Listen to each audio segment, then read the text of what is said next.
అందరికీ నమస్కారం.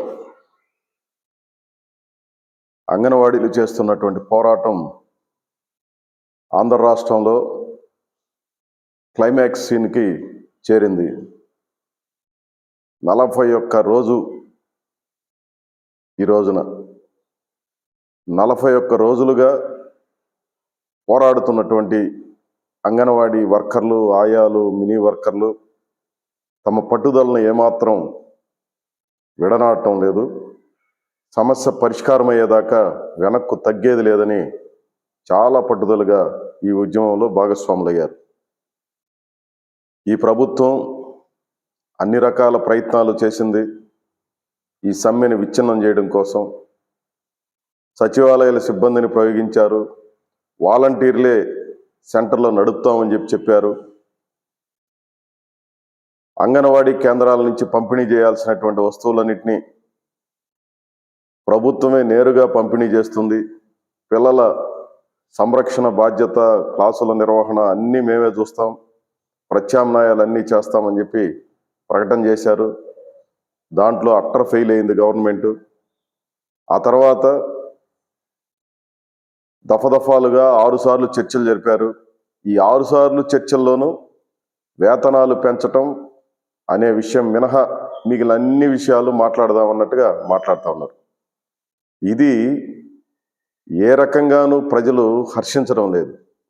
కేవలం అంగన్వాడీలు హర్షించడము, వ్యతిరేకించడం అన్న సమస్య కాదు. అంగన్వాడీలు అంగీకరించారా లేదని కాదు, చుట్టూ చూస్తున్నటువంటి సమాజంలో ఉన్నటువంటి ప్రతి ఒక్కరూ ప్రభుత్వం వ్యవహరిస్తున్న తీరుని అంగీకరించడం లేదు. ఇది చాలా తప్పుడు, అడ్డగోలు చేష్టలుగా ఉన్నాయని చెప్పి ప్రతి ఒక్కరూ భావిస్తున్నారు. అందుకనే ఈ ఉద్యమానికి ఇంత ప్రజా మద్దతు లభించిందనే విషయాన్ని మనం దృష్టిలో పెట్టుకోవాలి. నిన్న జరిగినటువంటి రాస్తారోకోలు 175 నియోజకవర్గాల్లోనూ వందలాది మంది అంగన్వాడీ కార్యకర్తలతో పాటు కార్మిక సంఘాలు వీటికి మద్దతుగా రాస్తారోకోలు చేసే చాలా పెద్ద ఎత్తున ప్రజా మద్దతుతో నాకు తెలిసి ఇటీవల కాలంలో ఎప్పుడూ లేనంత గొప్పగా ఈ రాస్తారోకోలన్నీ జయప్రదమైనవి. ఈ సందర్భంలోనే సిడిపిఓలు, సూపర్వైజర్లు చేస్తున్న హడావిడి మామూలుగా లేదు. టెర్మినేషను కాగితాలు ఇచ్చేస్తున్నాం, సాయంత్రం 5 గంటలలోపు చేరకపోతే వాళ్ళందరినీ తొలగించేయండి అని చెప్పి అధికారులు చెప్పారు అని చెప్పి కొంతమంది ఉన్నతాధికారులు ఎవరో మాట్లాడినట్టుగా వాయిస్ మెసేజ్లు పెట్టడం. వీళ్ళు గత 2-3 రోజుల నుంచి వాయిస్ మెసేజ్లు వ్యక్తులుగా పిలిచి మాట్లాడడం, కొంతమంది అయితే బెదిరింపులకు దిగడం, కొంతమంది ఏడుపులు కూడా, మా చేతులతో మిమ్మల్ని అందరినీ కూడా ఎట్లా తొలగించేదని చెప్పి ఏడవటం. సూపర్వైజర్లు, సిడిపిఓలు తీవ్రమైనటువంటి ప్రయత్నం చేస్తున్నారు. నేను సూపర్వైజర్లకి, సిడిపిఓలకి అందరికీ విజ్ఞప్తి చేసేది ఏమంటే, మీరు తెలుసో తెలియకో ఒక పొరపాటు చర్యలకి పాల్పడుతూ ఉన్నారు. ఇది మీకు తీవ్రమైనటువంటి నష్టం కలిగిస్తుందన్నది తెలియజెప్పడం కోసమే ఈ వీడియో చేస్తున్నది. అంగన్వాడీలు చేస్తున్నటువంటి సమ్మె 100కి 100 పాళ్ళు చట్టబద్ధమైనటువంటి సమ్మె. ఇండస్ట్రియల్ డిస్ప్యూట్ యాక్ట్ 1948 చట్టంలో సమ్మెకు సంబంధించి ఏమైతే హక్కులు కార్మిక వర్గానికి ఇచ్చారో దాని ఆధారంగా సమ్మె నోటీసు ఇవ్వడం జరిగింది. సమ్మె నోటీసు ఏదో కొద్దిమందికి ఇవ్వడం కాదు, లేదా కన్సర్న్ పర్సన్స్కి ఇవ్వడం కాదు. చీఫ్ సెక్రటరీ స్థాయి నుంచి సచివాలయ సిబ్బంది దాకా అన్ని స్థాయిల్లో మేము సమ్మెకి వెళుతున్నాం, మా సమస్యలు పరిష్కారం చేయండి అని చెప్పి ఇవ్వడం జరిగింది. చీఫ్ సెక్రటరీ గారే స్వయంగా పిలిపించి తుఫాన్ వచ్చినటువంటి దరిమిల ఒక 3 రోజులు వాయిదా వేసుకోండి అని చెప్పి కోరితే 3 రోజులు కూడా వాయిదా వేసుకోవడం జరిగింది. గత నెల 8వ తారీఖు ప్రారంభం కావాల్సినటువంటి సమ్మె 11వ తారీఖున ప్రారంభమైంది. ఇది అందరికీ తెలుసు. అంటే ప్రభుత్వ యొక్క విజ్ఞప్తిని కూడా అంగీకరించి ఈ సమ్మెలోకి వెళ్ళడం అనేది జరిగింది. దురదృష్టం ఏంటంటే ప్రభుత్వం 6 సార్లు చర్చలు జరిపినా ఈ 6 సార్లు చర్చల్లో కీలకమైనటువంటి అంశాన్ని పరిష్కరించకుండా మిగిలిన వాటి చుట్టూ మాట్లాడడం జరిగింది. పదే పదే అంగన్వాడీలు చేస్తున్నది తప్పు అని చెప్పి ప్రచారం చేయడానికి ప్రభుత్వమే స్వయంగా ప్రచారానికి పూనుకున్న విషయం మనకందరికి కూడా తెలుసు. ఈ నేపథ్యంలో అన్ని రకాల ప్రయత్నాలు అయిపోయి ఇక చిట్ట ప్రయత్నంగా టెర్మినేషన్ అనే వ్యవహారాన్ని ఎత్తుకున్నది. నిన్న సాయంత్రం 5 గంటలలోపు చేరకపోతే టెర్మినేట్ చేస్తామని చెప్పినప్పటికీ 95% పైగా అంగన్వాడీలు ఈ రోజుటికి డ్యూటీలకి చేరకుండా మేము ఈ పోరాటాన్ని కొనసాగిస్తాం అని ప్రకటించారంటేనే దీని తీవ్రత ఏ స్థాయిలో ఉందో అందరికీ అర్థమైపోతుంది. కానీ ఈ ముఖ్యమంత్రి గారికి, ప్రభుత్వాధినేతలకి ఎందుకు అర్థం కావడం లేదో మనకైతే ఒక పెద్ద మిస్టరీగానే ఉంది. ఈ సందర్భంలో సిడిపిఓలు, సూపర్వైజర్లు లేదా ఇతర అధికారులు అర్థం చేసుకోవాల్సిందేమంటే, నిన్న మొన్న మీరు పత్రికల్లో చూశారు, ఎలక్షన్ కమిషను ఒక ఐఏఎస్ అధికారి నుంచి కొంతమంది ఐపీఎస్లు, ఇంకొంతమంది ఐఏఎస్లు, అదే మాదిరి ఆర్డీఓల స్థాయి నుంచి కింది స్థాయి ఆపరేటర్ల దాకా చాలా మంది మీద చర్యలు తీసుకోబోతా ఉంది, సస్పెన్షన్ చేయబోతా ఉంది. ఆల్రెడీ కొంతమంది మీద చర్యలు తీసుకోవడం జరిగింది. ఇంకొంతమంది మీద క్రిమినల్ కేసులు పెట్టి వాళ్ళని జైలు కూడా పంపించడం అనేది జరుగుతుందన్నటువంటిది వార్తలు మీరు అందరూ చూస్తూనే ఉన్నారు. పాపం వాళ్ళకి తెలియదు, తిరుపతి లోక్సభ ఉప ఎన్నికలు జరిగే సందర్భంలో వాళ్ళు చేసినటువంటి పొరపాటుకు ఇంత తీవ్రమైనటువంటి శిక్షని జిల్లా కలెక్టర్ స్థాయి నుంచి అనుభవించాల్సి వస్తుందని వాళ్ళకి ఎవరికి అంచనా లేదు. ఆ రోజు ప్రభుత్వం చెప్పిందని ఎట్లా పడితే అట్లా చేశారు. ఇప్పుడు కూడా అదే తప్పుని ప్రభుత్వం చేస్తూ ఉంది. వీళ్ళు చట్టబద్ధమైనటువంటి సమ్మె చేస్తున్నారు, అన్ని రకాలుగా రూల్స్ను పాటించి ఈ సమ్మెలో ఉన్నారు. ఈ సమ్మెని విచ్ఛిన్నం చేయడం కోసం ప్రయత్నం చేసే ఏ పనైనా అది చట్ట విరుద్ధమైనటువంటి అవుతుంది, దానికి శిక్షలు కూడా ఉన్నాయి.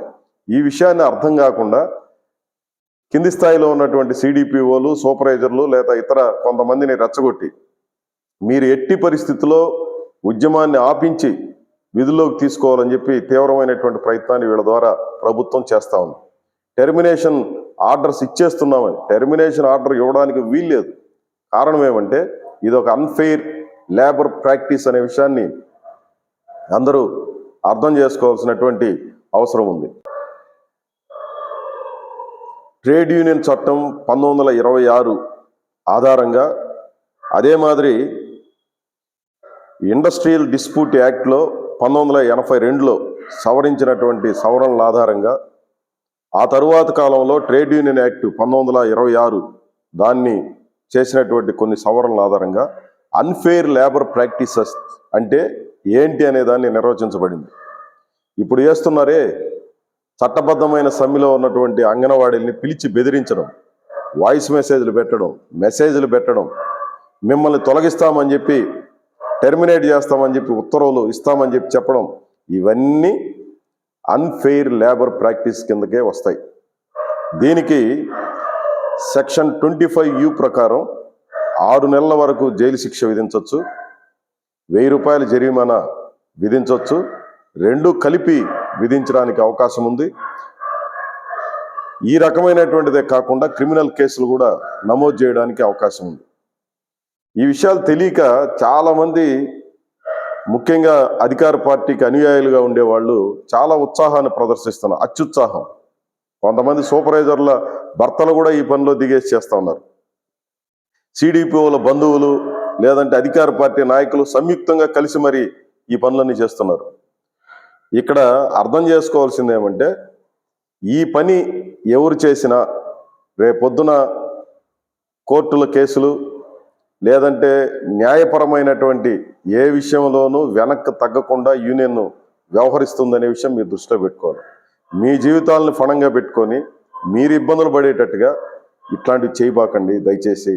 మీకు చేతనైతే మీరు కూడా అంగన్వాడీలాగే ఈ ప్రభుత్వానికి చెప్పండి, వాళ్ళు చేస్తున్నటువంటిది న్యాయమైంది కాదా. పక్కన ఉన్నటువంటి కర్ణాటకలో గ్రాట్యుటీని అమలు చేస్తూ, మనకు ఆనుకొని ఉన్నటువంటి నిన్నటిదాకా మనతో కలిసి ఉన్నటువంటి తెలంగాణలో మనకంటే ఎక్కువ వేతనాలు ఇస్తూ, ఈవెన్ బీజేపీ అధికారంలో ఉన్నటువంటి గుజరాత్ లాంటి రాష్ట్రంలో కూడా గ్రాట్యుటీని అమలు పరుస్తూ, ఢిల్లీ చుట్టుపక్కల ఉన్నటువంటి రాష్ట్రాల్లో కూడా మనకంటే ఎక్కువ వేతనాలు ఇస్తూ ఈ రకమైనటువంటి పరిస్థితి కొనసాగుతూ ఉంటే ఇక్కడ ఇంత పట్టుదలగా 1,00,000 మందికి పైగా అంగన్వాడీ మహిళలు వీధుల్లోకి వచ్చి పోరాడుతూ ఉంటే ఈ ప్రభుత్వం పట్టించుకోకుండా 41 రోజుల పాటు వీధుల పాలు చేసిందంటే ఏమి న్యాయం ఇది? ఇదెవరో దీని వెనకుండి రెచ్చగొడుతున్నారని, కార్మిక సంఘాలు రెచ్చగొడుతున్నాయని, కమ్యూనిస్ట్ పార్టీలు రెచ్చగొట్టి ఉద్యమాన్ని నడిపిస్తున్నాయి, ఏదో కొంతమంది డబ్బులు స్పాన్సర్ చేస్తే ఈ ఉద్యమం నడుస్తుందని చెప్పి బాధ్యత రాహిత్యమైనటువంటి మాటలన్నీ మాట్లాడుతున్నారు. చాలా మందికి తెలియని విషయం ఏందో తెలుసా? అంగన్వాడీలు ప్రతిరోజు ఇంటి దగ్గర నుంచి బయలుదేరేటప్పుడు వాళ్ళ కుటుంబాన్ని మొత్తాన్ని అవసరాలు తీర్చి ఉదయాన్నే టిఫిన్ బాక్సుల్లో వాళ్ళకు తోచింది పెట్టుకొని టిఫిన్ బాక్సులు తీసుకొని వచ్చి సొంతంగా వాళ్ళకై వాళ్ళు తింటూ ఉదయము, మధ్యాహ్నము, సాయంత్రము ఈ రకమైనటువంటి అవస్థలు పడుతూ టెంటుల్లో దుమ్ము ధూళి మధ్యన తీవ్రమైనటువంటి ట్రాఫిక్ ఉన్నటువంటి చోట టెంట్లు వేసుకొని ఈరోజు ఆరోగ్యాన్ని ఫణంగా పెట్టి వాళ్ళు ఉద్యమాల్లో ఉంటున్నారు. ఆఖరికి టెంట్ల నిర్వహణకు కూడా ఈ అంగన్వాడీలే తమకున్నటువంటి దాంట్లోనూ 100-50 వేసుకొని ఆ టెంట్ల నిర్వహణ బాధ్యత చూస్తున్నారు. వారికి సిఐటియు అండగా ఉంది. సిఐటియు ఏమన్నా కోటాను కోట్లు కలిగినటువంటి సంస్థ? మేము కూడా ప్రజల నుంచి సమీకరణ చేసి ఉద్యమాలు నిర్వహించేవాళ్ళము. ఎర్రజెండా, నీతి, నిజాయితీ సాధారణ ప్రజలందరికీ తెలుసు. కాబట్టి దీని వెనక ఎవరున్నారు? ఈ యూనియన్ నడుపుతున్నటువంటి సిఐటియు ఉంది, లేదంటే ఎర్రజెండాలు ఉన్నాయి. ఐఎఫ్టియు కావచ్చు, ఏఐటియుస్ కావచ్చు, ఇట్లాంటి సంఘాలన్నీ వామపక్ష సంఘాలు.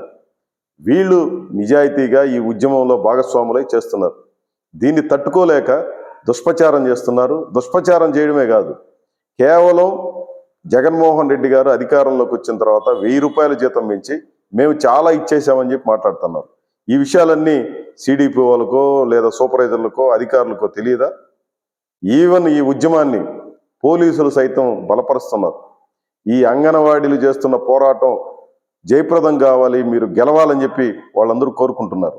ఈ నేపథ్యంలో మీరంతా కూడా ఆలోచించండి. మీ జీవితాలను ఫణంగా పెట్టి అంగన్వాడీలకు నష్టం చేసే పని చేయకండి. మీరు కూడా చేతనైతే మీ చుట్టూ ఉన్నటువంటి వాళ్ళకి ఎవరైతే మీ మీద ఒత్తిడి చేసి వాళ్ళ ఉద్యమాన్ని నీరుగార్చమని చెప్తున్నారో, సమ్మెను విచ్ఛిన్నం చేయమని చెప్తున్నారో వాళ్ళకి చెప్పండి. వాళ్ళు అడుగుతున్నది న్యాయమైందయ్యా, ఎంతో కొంత వాళ్ళతో వెసులుబాటు చూసుకొని వాళ్ళు అడుగుతున్నటువంటి వాటిలో న్యాయమైనటివి వాటికి పరిష్కారానికి ప్రయత్నం చేయండి అని చెప్పి మీ బోటి వాళ్ళందరూ చెప్తే ఈ ప్రభుత్వానికి ఏమైనా అంతో ఇంతో అర్థమవుతుంది. కాబట్టి దయచేసి మీరంతా కూడా ఆలోచించండి. ముఖ్యంగా అధికార యంత్రాంగం ఆలోచించి ఈ ఉద్యమం పట్ల మీరు చరిత్రలో ఈ సమ్మె ఎట్టి పరిస్థితుల్లో విజయం సాధిస్తుంది అంటే ఏమాత్రం సందేహం లేదు. ఎందుకనంటే ఎన్ని రకాల ఆటంకాలు ప్రదర్శించినా ఈ సమ్మె సక్సెస్ఫుల్గా జరుగుతున్నటువంటి విషయం మీకు అందరికి కూడా తెలుసు. ఈ విచ్ఛిన్నానికి పూనుకున్నటువంటి వాళ్ళు లేదా నష్టం చేయడానికి పూనుకుంటున్నటువంటి వాళ్ళు చరిత్రలో మీరు చరిత్రహీనులుగా మిగిలిపోతారు. ఆ రకమైనటువంటి ప్రయత్నాలు చేయకుండా దయచేసి అందరూ అర్థం చేసుకొని ఈ ఉద్యమానికి అన్ని రకాలుగా తోడ్పాటునివ్వాలని చెప్పి నేను విజ్ఞప్తి చేస్తున్నాను. సెలవు. నమస్కారం.